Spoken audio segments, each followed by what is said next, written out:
Good afternoon, guys. Today I'm really excited to give you this tour. This is the Historic Auto Attractions Museum in Roscoe, Illinois. Now, this is not a very well-known museum. It was a private collection for a lot of years. The guy who owns this, he's made a lot of money, and he enjoys collecting a lot of random cars and historical artifacts. And I'm going to take you around this museum today and show you some things. And I am going to come back here a few more times this year. And I'm also going to set up an interview with the owner himself so he can tell us a little bit about how he comes up with these things and how he gets his hands on all this stuff. So without any further ado, let's go take a look at the museum. Here we have Gary Cooper's original grave marker. Now, this guy also had the Lee Harvey Oswald grave marker, the original one, and his family sued to get it back.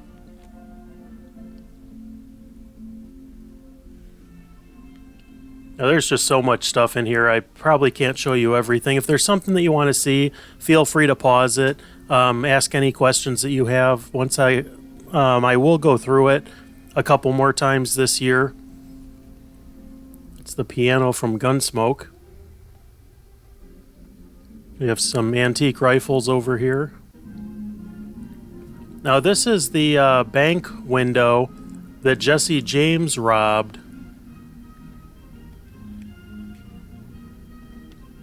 Pretty fascinating thing.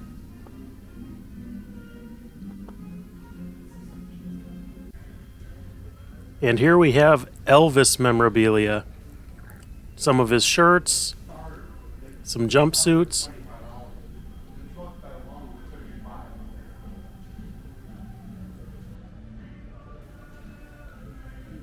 Now, can you imagine collecting all this stuff over the years?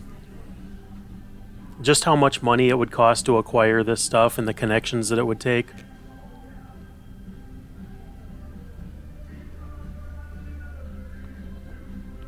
I mean, this is probably one of the best collections that I've seen outside of the Smithsonian.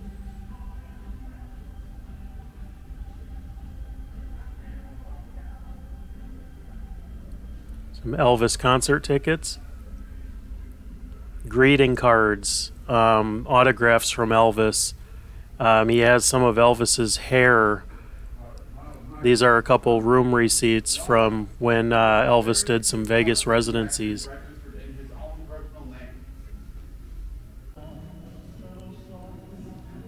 And it wouldn't be complete without one of Elvis's personal cars.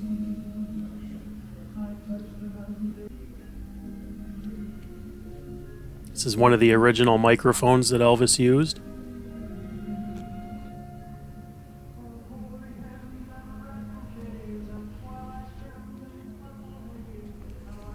Now, a video really can't do this justice. Here's a pair of sunglasses that Elvis smashed against a wall in Reno.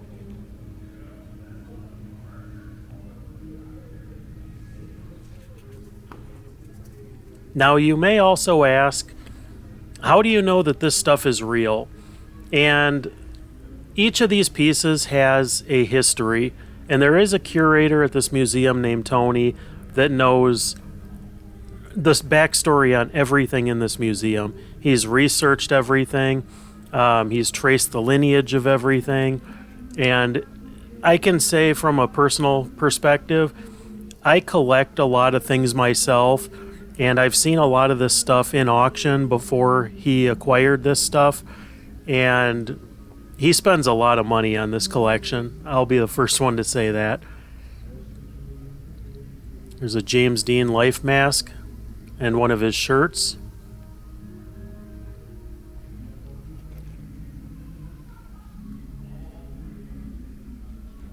Here's some pair of Buddy Holly's glasses.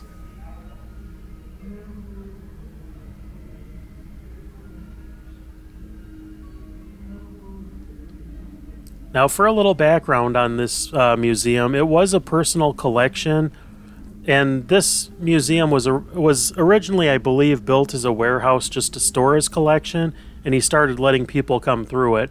It's very reasonably priced, but still not a lot of people know about it.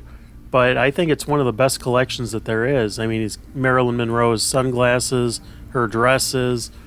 The amount of stuff in here is just unbelievable. But the guy who owns this, his name is Wayne, and he made a pretty good amount of money building NASCAR and racing bodies. Here's a car that was featured in Laurel and Hardy.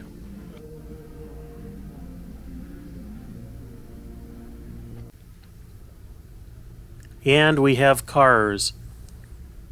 Cars owned by pretty much every world leader he has here. Numerous presidents. This one really doesn't look that special for the personal car of a world leader. It's kind of cool. You can stick your head in some of these cars and kind of see what they would have seen. There's Joseph Stalin's car.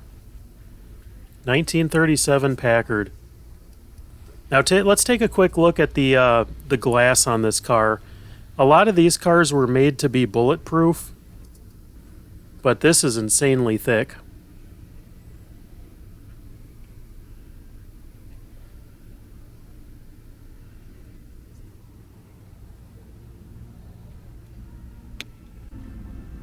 And the East Wing. A lot of presidential autographs and cards on the right-hand side. This is Ulysses S. Grant's buggy. I mean, this is pretty cool. The backstory on some of this was he was actually pulled over for speeding in Washington in this buggy. Let's take a look inside. Looks pretty comfortable. I'd ride in this. Would you?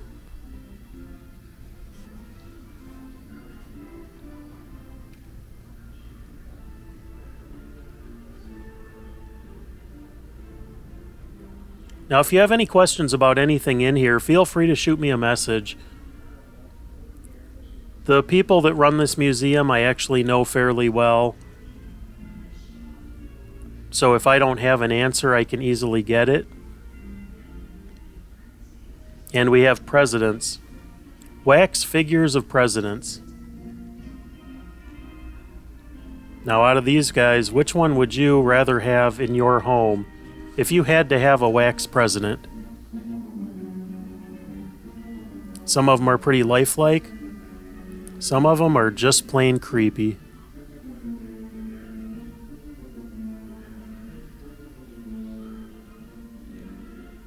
There's Abe. It's too bad you don't see people wearing top hats anymore. That was kind of a classy look. Here's Donald Trump's limousine. Whether you love him or hate him, they have his car.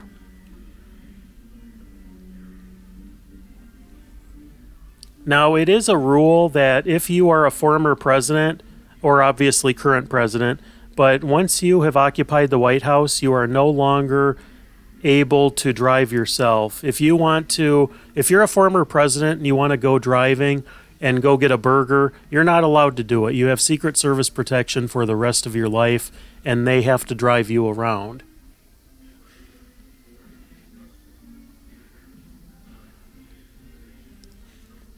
Now, these are just cool to see.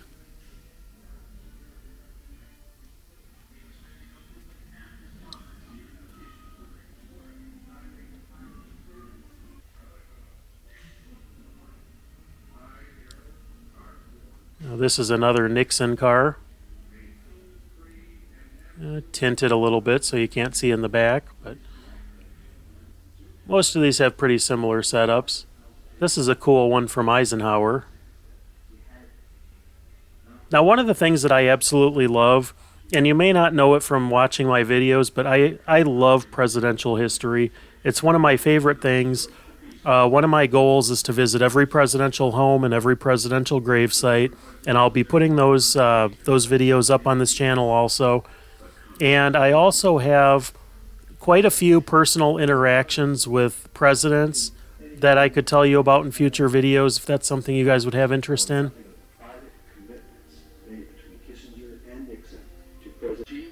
Now this is pretty cool. This is Ida McKinley's buggy, or they call it the personal sleigh. Doesn't look like much now. Now this is cool. This is the automobile that transported William McKinley's body after he was assassinated. Now this is one ornate vehicle. I kind of wonder what it cost to get this in here. This wasn't here last time I was in. And here's FDR's personal limo.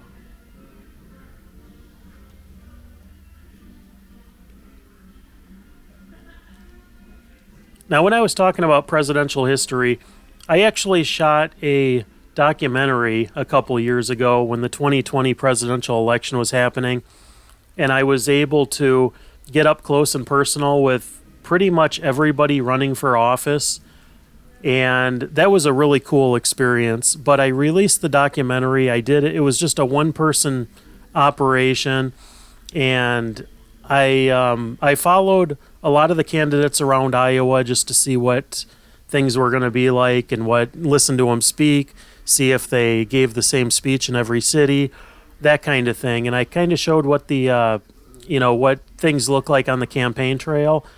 But I released that on DVD, and it actually won a few awards. But that's also on my channel, so if you search on the channel for Operation 2020, it's a 38-minute documentary. If that kind of thing interests you, feel free to take a look at that also. But cars and cars, and supposedly this museum doesn't even house every car that he owns. Here's one from President Carter.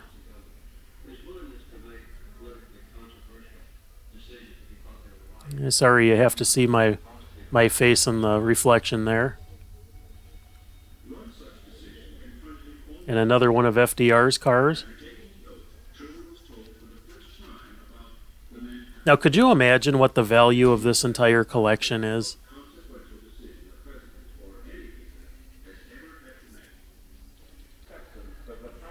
Gangsterland. This is probably my favorite exhibit in here outside of the presidents.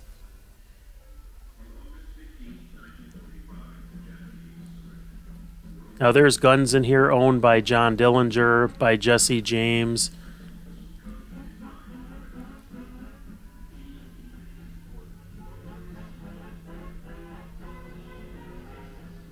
But like I said, if you want to read any of these plaques, feel free to pause this for a second. Now this is one of the coolest things here. This is the gun that killed John Dillinger at the Biograph Theater in Chicago. How this isn't in the Smithsonian, I have no idea, but it's in a small museum here in northern Illinois.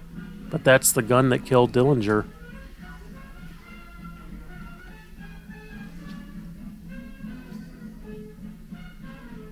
Got some fragments from Dillinger's clothes the night that he was shot.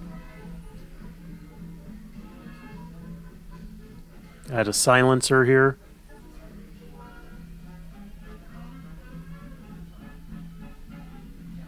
One of Bonnie and Clyde's guns. And right up here we have the death hats.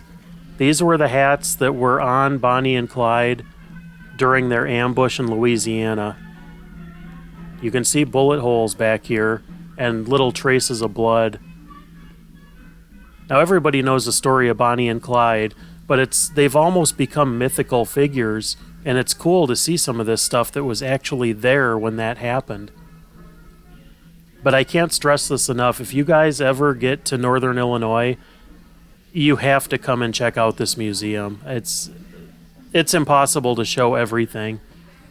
Now this is the Bonnie and Clyde car. This is not the car they were shot in, but I believe this was one of the cars from the Bonnie and Clyde movie with Warren Beatty. The original, I believe, is at a place called Whiskey Pete's somewhere in Nevada. If I'm wrong on that, somebody leave a comment and let me know, but I believe that's the story. And here is one of Al Capone's distribution trucks, where he would have taken around his prohibition alcohol.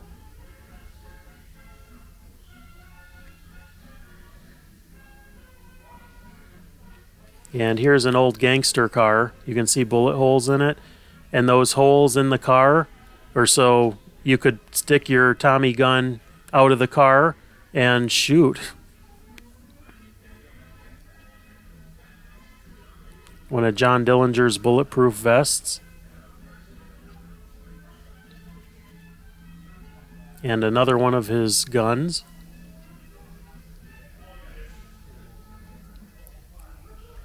Dillinger's shirt.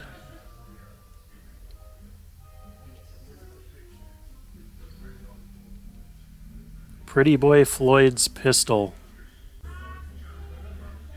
Now here's one of John Dillinger's getaway cars. And I believe this car was also borrowed for the filming of Public Enemies with Johnny Depp. We also have some race cars. He has Formula One cars. Oh, could you imagine running a race in this thing? Doesn't feel like you'd be very well protected.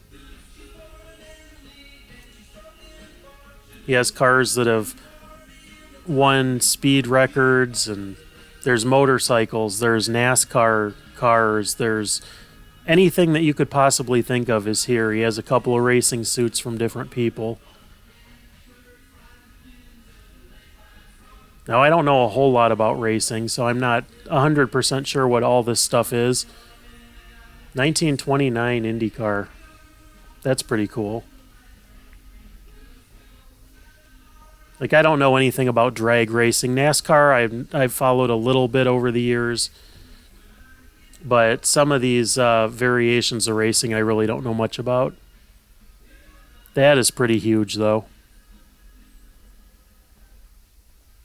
I wonder how they got that in here. The camera doesn't do this justice. This thing is huge. And this is the chariot from the movie Ben-Hur. Yeah, there's a lot of movie props in here too, guys. Howard Hughes' car.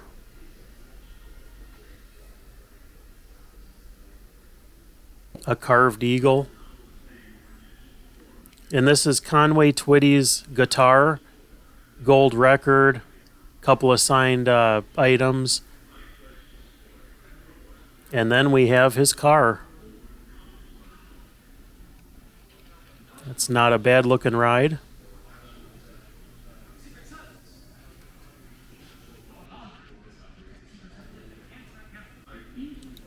Here's some Patsy Cline items.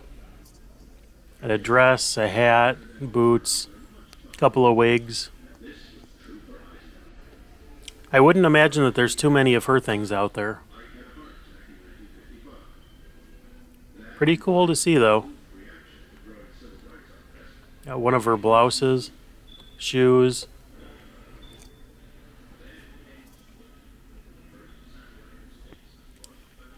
And over here he has some Hank Williams Sr. items. A couple of his stage shirts, cowboy hats. You could really spend all day in here.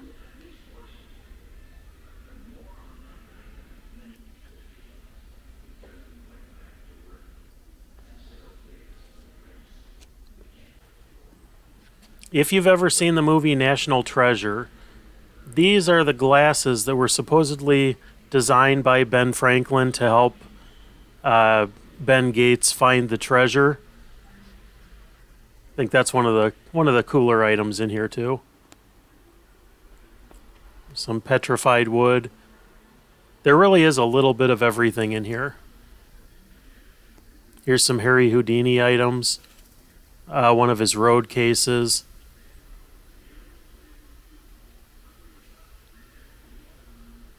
I have a couple pair of his handcuffs. And an old signature. That's pretty cool. And then we have one of his straitjackets.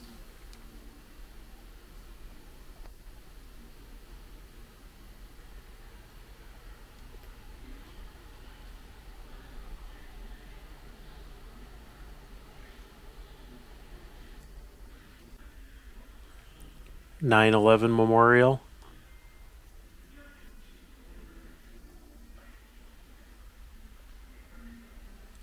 That really was a terrible day. It's one of those days in American history that everybody remembers where they were at when they first heard about it.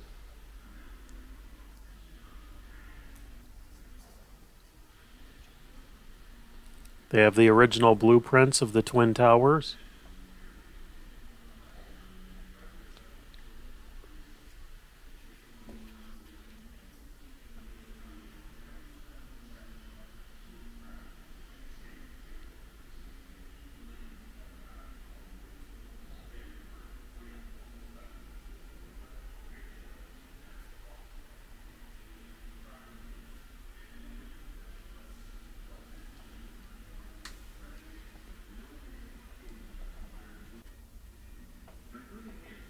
And they have a room dedicated to religion.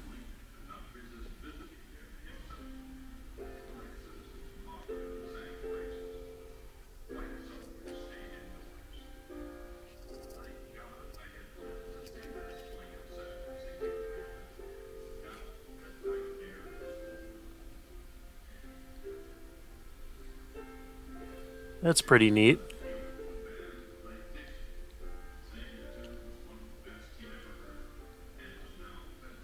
There really doesn't seem to be anything that they don't collect here. But they are great about preserving history, and I do love that.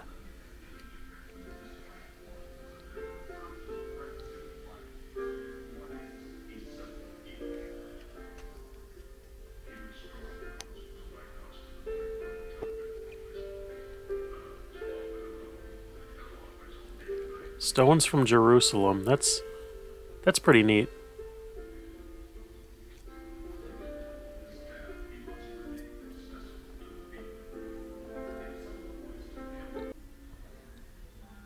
Now, if you're a Lincoln historian, buff, fan of history, this room is pretty awesome. He has a lot of Lincoln relics in here that's really surprising that they are not in the Smithsonian or the Lincoln Library or anything like that. He dropped a bombshell. He became the first president to recommend the vote for African Americans. I would myself prefer that it were now conferred on the very intelligent, on those who serve our cause and salute. As the war wore on, Lincoln became more. There's a section of carpet which he stood on during his second inaugural address. I really like that because I think it's important that we understand And these are handles from the original coffin. one-dimensional or two-dimensional people. We grow, we change. A blood-stained handkerchief. Man listening to Lincoln outside the White House. And this was one of the coins that was placed on Lincoln's eyelids after he passed away. Like it says, that was a common practice in the 19th century. Ever make. John Wilkes Booth, April 11, 1865. It's a mourning skirt from Mary Todd. Family in Maryland was one of America's best-known actors. He was also a fanatic for the Southern cause and had been planning for some time to kidnap Lincoln. Now, if you like Lincoln, I have done a handful of videos on the channel of him too. I visited Springfield and showed the home that he lived in, his gravesite, his old law office, and quite a few different things. And I will go back there and do a little bit more also. Last time I was there, a lot of places were closed for COVID, so I just got shots of the outside of it and told a little bit of the story. But there's still some good stuff there. But I will head back.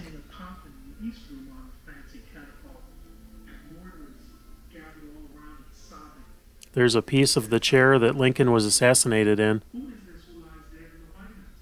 That chair looked pretty much like this one, but the chair is obviously a reproduction of it. April 14 was Good Friday, and on a carriage ride through Washington, Lincoln was so proud Money. of the end of the war that Mary told him she was Some Civil War relics. Lincoln said to her, "You know, Mary, we have been very miserable." Now, I know that there's a few of you that comment on my videos regularly. I'm just curious, do any of you guys collect anything? I'd love it if you could comment and tell me if there's anything that you guys collect. I mean, obviously, most of us would probably want some of this kind of stuff if we could afford it or get our hands on it. But it's pretty cool to be able to see this stuff. And it's great that it's in a place where the public can come and see it. This is one of Lincoln's chairs from his presidential rail car. Just looking at some of this stuff really takes you back in time. He would go to the theater and kill Lincoln at 10 o'clock. It's one of Mary Todd Lincoln's dresses. Look at those shoes. Could you imagine trying to fit your feet into these things? It's almost kind of medieval. Who was well known to the theater staff, had little trouble gaining entry to the presidential box, especially as policemen guarding Here's a funeral dress. stairs to watch the play. And smiled up at him and said, "What would Miss Lincoln's Jones do? chair from his personal study next to the Oval Office. She won't think a thing about it." This thing's definitely gotten some use over the years. That would be the last. As Lincoln slumped forward, Major Pratt A Victorian carriage that transported Lincoln to Ford's Theater on that night. always thus to tyrants before escaping to a back exit. Now we're back in the main part of the museum again. This is a taxi cab that took Lee Harvey Oswald away after he shot Kennedy.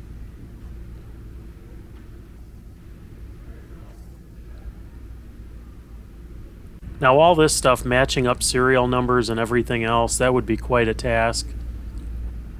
Now this is the car that was directly behind Kennedy in the motorcade on that day in November of 1963. So this was present when history happened. Although he was not in this car, he was in this other car in front of it right here shows a little bit like what the car looked like that Kennedy was in, but the original Kennedy car that he was shot in is in the Ford Museum in Detroit. There's a couple pieces of the blood-stained upholstery from that car.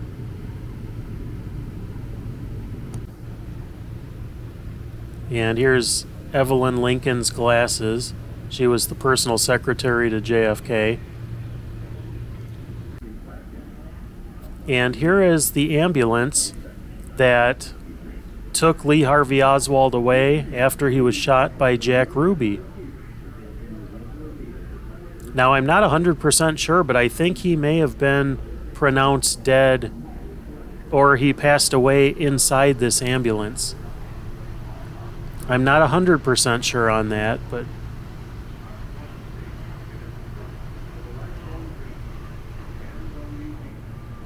and it said that he struggled to live in this. But that's a nice piece of history.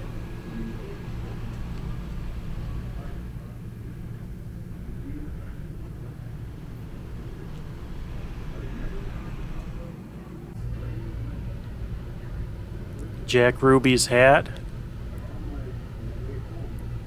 And those are the shoes that he was wearing.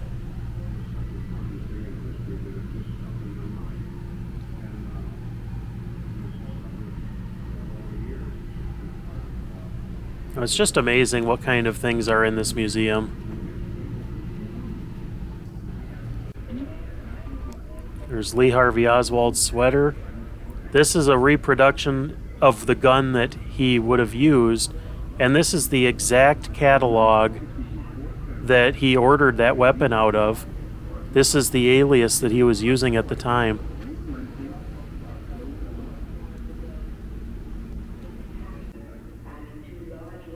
This is the flag that was draped over Kennedy's casket.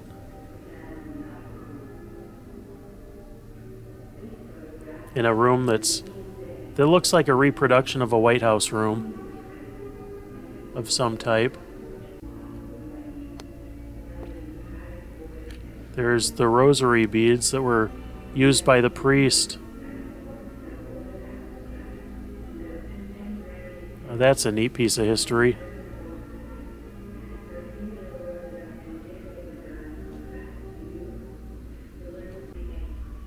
And here we have a lot of presidential items. Pens that were used by presidents. There's coins. There's invitations to different functions. Here's M&M's.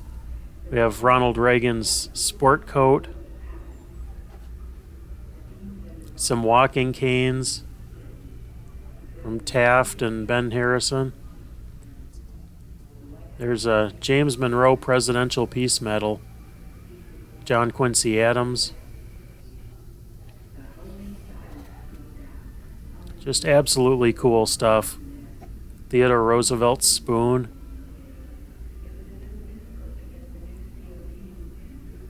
Now imagine the task of authenticating this stuff, tracing the lineage back, where these items came from, who owned them, how you can prove that a certain president owned these.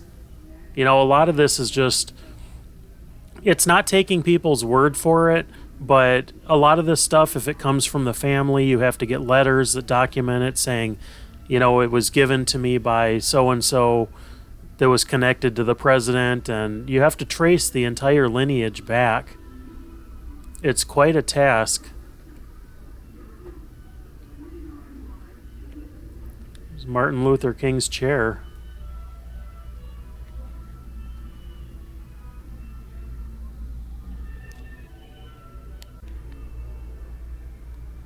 Here's furniture from the White House from different eras, from Roosevelt to Kennedy.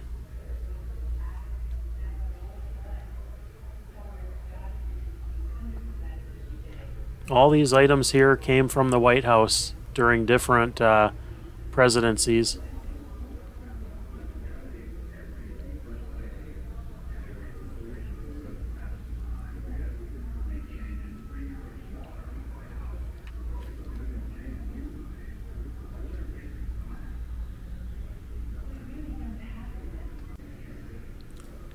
Here's JFK's suits.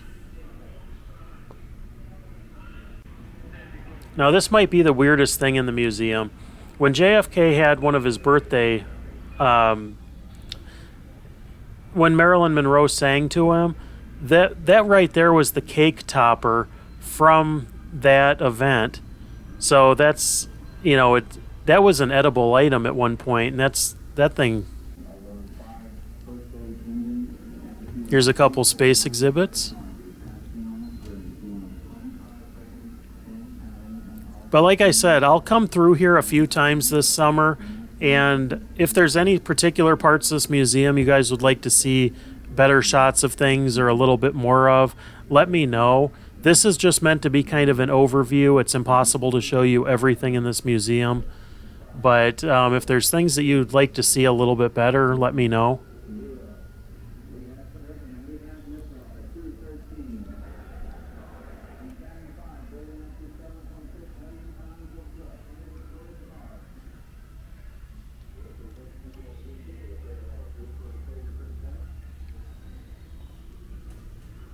Oh, here's a room of movie cars.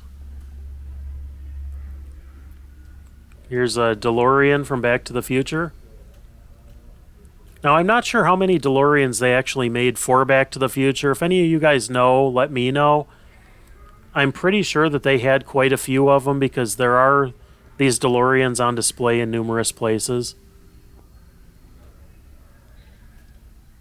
Here is the Flintstones car from Flintstones the movie. And we have a Batmobile. And another Batmobile.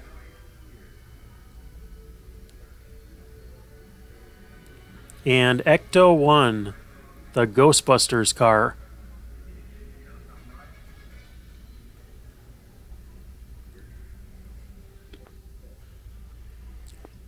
They're kind of creepy.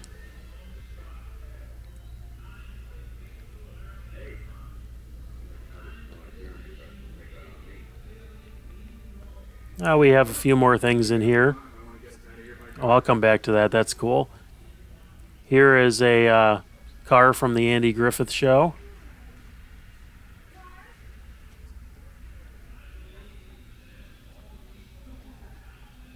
And Barney Fife's shirt. He's one of the more unique characters in television history, played by Don Knotts. And here, if you've ever seen National Lampoon's Vacation, that is a classic.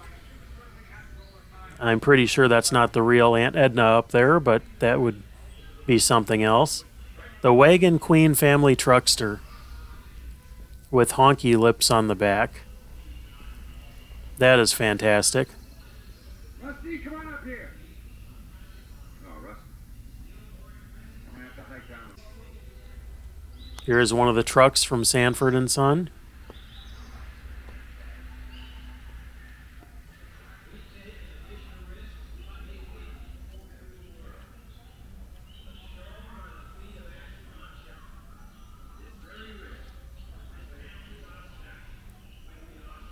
And here's some Clark Gable and Carol Lombard pieces. And some Gone with the Wind items.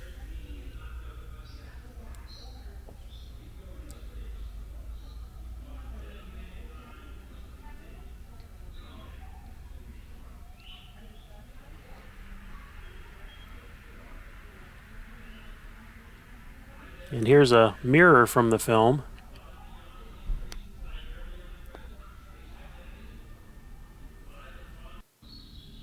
Now, as we enter the wildlife area, this is the final exhibit of the museum. But like I said, let me know if there's anything else that you guys want to see in here in more detail. And at some point in the next few weeks, maybe a couple months, I will try to interview the owner of this place and see what we can find out as far as how a lot of this was acquired. But that's pretty much all I have for today, guys. I really appreciate you watching these, and let me know what you enjoy, what you don't enjoy, and I want to make this channel as good as I possibly can for everybody.